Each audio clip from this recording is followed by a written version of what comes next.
श्रीसूक्तम्।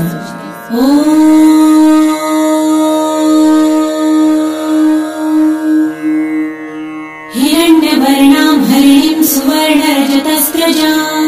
चन्द्रां हिरण्मयीं लक्ष्मीं जातवेदो महावः ताम आवह जातवेदो लक्ष्मीमनपगामिनीं यस्यां हिरण्यं विन्देयं गामश्वं पुरुषानहम् अश्वपूर्वां रथमध्यां हस्तिनादप्रबोधिनीं श्रियं देवीमुपह्वये श्रीर्मा देवी जुषतां कासोस्मितां हिरण्यप्राकाराम् आर्द्रां ज्वलन्तीं तृप्तां तर्पयन्तीं पद्मे स्थितां पद्मवर्णां तामिहोपह्वये श्रियं चन्द्रां प्रभासां यशसा ज्वलन्तीं श्रियं लोके देवजुष्टामुदारां तां पद्मिनीं शरणमहं प्रपद्ये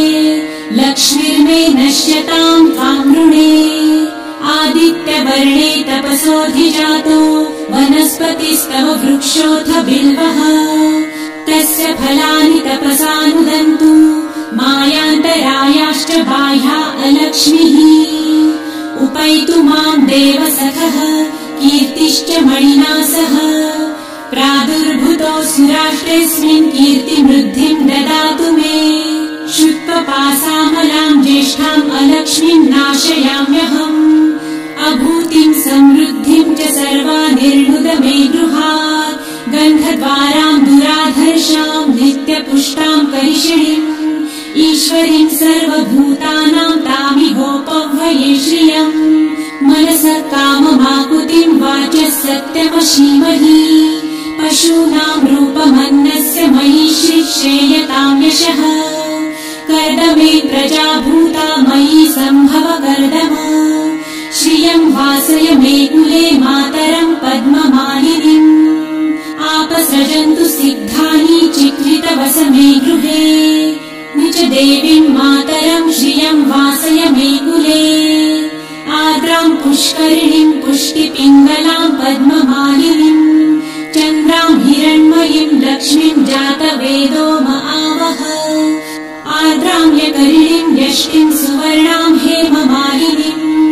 सूर्यां हिरण्मयीं लक्ष्मी जातवेदो महावः ताम आवह जातवेदो लक्ष्मीमनपगामिनीं यस्यां हिरण्यं प्रभुतं गावो दासोऽश्वान् विन्देयं पुरुषानहम्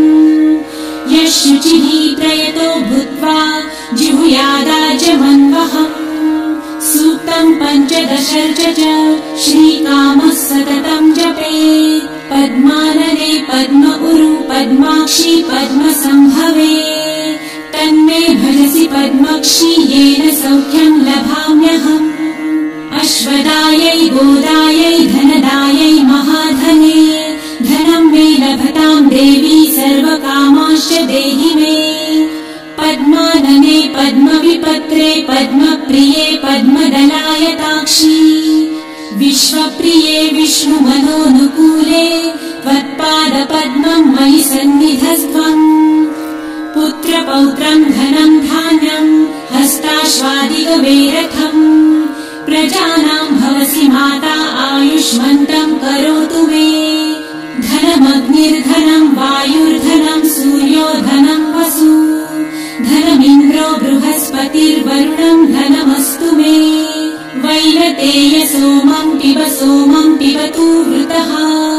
सोमं धनस्य सोमिनो मह्यं ददातु सोमिनः न क्रोधो न च मात्सर्य न लोभो नाशुभामतिः भवन्ति कृतपुण्यानां भक्तानां श्रीसूक्तं जपेत् सरसिजनिलये सरोजहस्ते धवलतरां सुखगन्धमाल्यशोभे भगवती हरिवल्लभे मनोज्ञे त्रिभुवनभूतिकरी प्रसीद मह्यम् विष्णुपत्नीं क्षमां देवी माधवी माधवप्रियां लक्ष्मीं प्रियसखीं देवीं नमाम्यच्युतवल्लभाम् महालक्ष्मीं च विद्महे विष्णुपत्नी च धीमहि तन्नो लक्ष्मी प्रचोदयात्। श्रीवर्चस्वमायुष्यमारोग्यमाविधाचोभमानम् मह्यते धान्यम् धनम् पशुम् बहुपुत्रलाभम् शतसंवत्सरम् दीर्घमायुः। ॐ शान्ति शान्ति शान्तिः।